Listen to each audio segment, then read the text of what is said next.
Guyana is undergoing rapid transformation driven by oil revenues, sustainable development strategies, and political commitments under the People's Progressive Party civic government. As of October 2025, the country projects double-digit economic growth, 11.8% in 2025 and 22.4% in 2026, fueled by oil production exceeding 650,000 barrels per day, with ambitions to reach 1.3 million barrels per day by 2027. The Low Carbon Development Strategy 2030 serves as the overarching framework, emphasizing low-carbon growth, forest preservation by maintaining 99% cover, and alignment with global goals like the Paris Agreement and United Nations Sustainable Development Goals. The People's Progressive Party Civic's 2025 to 2030 Manifesto, launched in August 2025, outlines Vision 2030 for prosperity, focusing on infrastructure, diversification, and equity, with revenues from oil, gas, and carbon credits through art trees, potentially 89 to 268 million US dollars annually, funding initiatives. Developments span energy, infrastructure, economy, agriculture, tourism, education, environment, healthcare, and social sectors.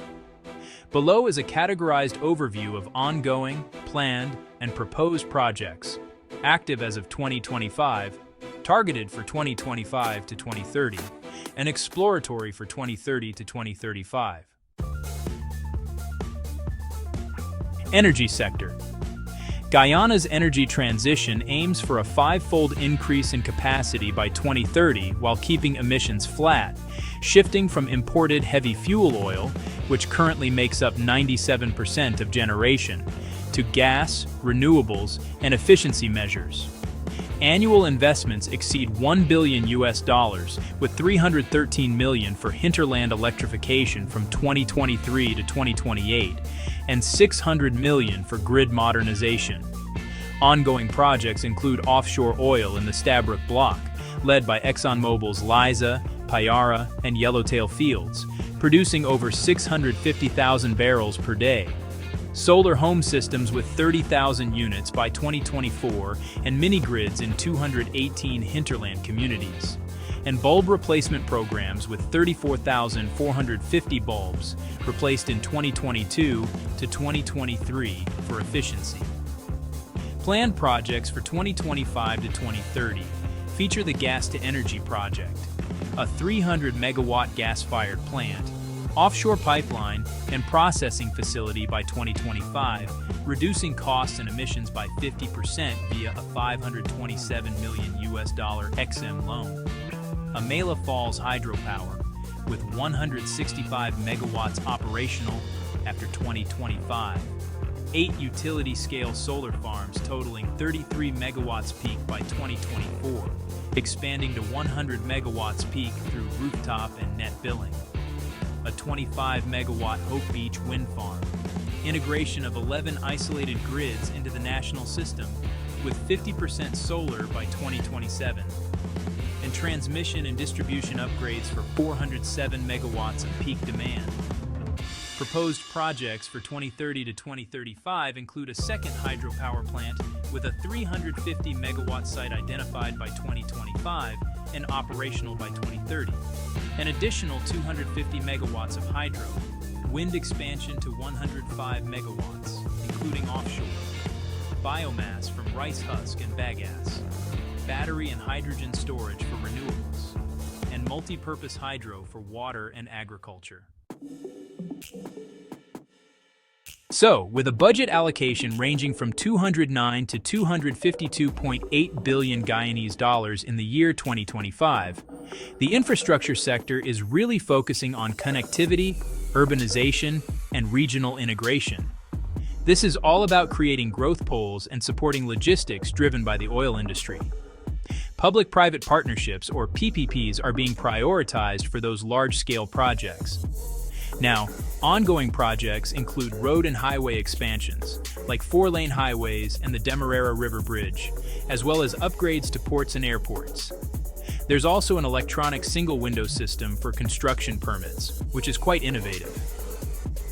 Looking ahead to the period from 2025 to 2030, plans are in place to complete roads B6, B12, and the N20 arterial road. There's also the Corentyne River Bridge, which will link Guyana and Suriname, and new ports and shipping routes are on the horizon. An energy hub is in development, alongside a housing program with 75 billion Guyanese dollars allocated for 1,134 units. By 2025, 7 new hotels in Georgetown will add over 2,000 rooms. Additionally, there's the Guzape Engineering Infrastructure, the Wales Industrial Zone, and the Lethem Free Trade Zone. And if we look even further ahead to 2030 to 2035, proposals include the Silica City urban expansion and the development of 8 new towns, like Anna Regina and Bartica, all featuring low-carbon buildings and green standards. Enhanced cross-border links are also in the works, including Brazil rice exports, and a circular economy infrastructure for waste and recycling, aiming for nationwide segregation by 2030. Economic diversification and investment are crucial priorities, aiming to reduce dependency on oil. This is being tackled through incentives under the Investment Act of 2004, which includes tax holidays and duty exemptions for projects exceeding 40 million Guyanese dollars. In 2025, revisions to the Local Content Act will extend requirements to agriculture and manufacturing sectors. The Guyana Office for Investment plays a key role in facilitating foreign direct investment, with no restrictions on foreign ownership except in small-scale mining. Currently ongoing is the Natural Resource Fund, which is expected to see inflows of 536 billion Guyanese dollars in 2024. There's also a focus on business process outsourcing, creating over 1,500 jobs, and the Micro and Small Enterprise Development Phase 2, which supports low-carbon loans. Looking ahead to the years 2025 to 2030, there are plans for tax and fiscal reforms to boost competitiveness, a minimum wage hike to 100,000 Guyanese dollars per month, and enhancements in the capital market, such as invoice factoring pilots. There's also the integration of ICT and AI into educational curricula, and the establishment of 200 ICT hubs with e-governance rollout. And for the period from 2030 to 2035, proposed projects include regional growth initiatives in pharmaceuticals and value-added manufacturing, the establishment of foreign bank representative offices, and stock exchange listings for international firms. Now, turning to agriculture and food security, the aim is to transform Guyana into the Caribbean's food-producing capital. Investments are targeting climate-smart practices and aligning with CARICOM's 25 by 25 goals, which aim for 25% regional food self-sufficiency by the year 2025. Currently, 300 shade houses are under the Agriculture Innovation Initiative, along with agro-processing facilities in locations such as Sofia, Parika, and Mabaruma. From 2025 to 2030, plans include the development of saline-resistant rice varietals, the implementation of drip irrigation and greenhouses, and upgrades to hydromet services. There's also a focus on fisheries certification, like the Marine Stewardship Council, and aquaculture projects, such as the Sachideao Saw aquaponics facility. And looking towards the future, from 2030 to 2035, proposed initiatives include research into indigenous species and low-cost feeds, the expansion of farmer associations for drainage and irrigation, and nutrition security training at the Guyana School of Agriculture. Tourism and hospitality are, really benefiting from the country's rich natural resources. Ecotourism, for example, takes advantage of nearly 87% forest cover and the opportunities from carbon credits, with about 30% of those credits sold in 2022.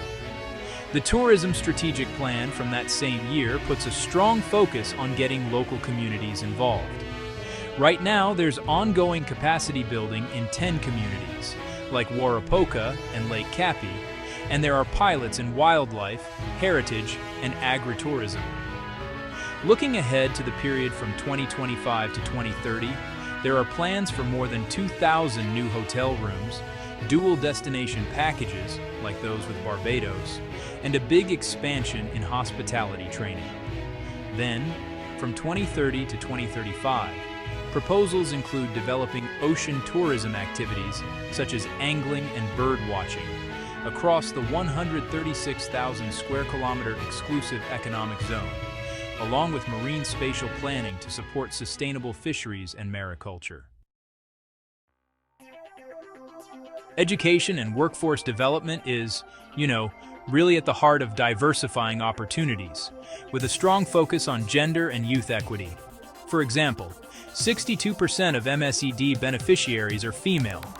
Currently, there are scholarships and internships available in STEAM, agriculture, and climate science, and adult literacy is being supported through village sustainability plans for indigenous communities.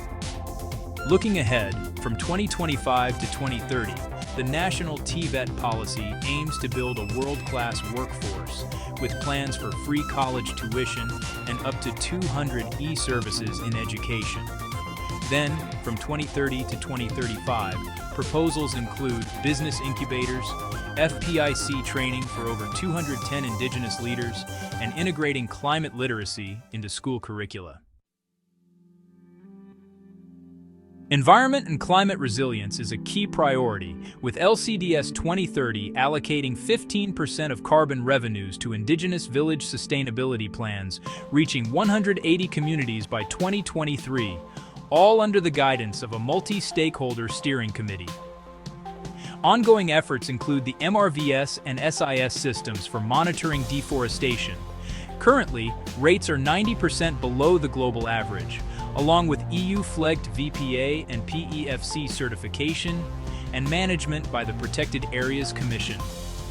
In the coming years from 2025 to 2030, plans include RT Trees Phase 3, which will enhance MRVS for 2026 to 2030 credits, expanding the National Protected Areas system to cover 30% of the country, restoring mangroves for blue carbon credits, phasing down single-use plastics, and rolling out recycling programs.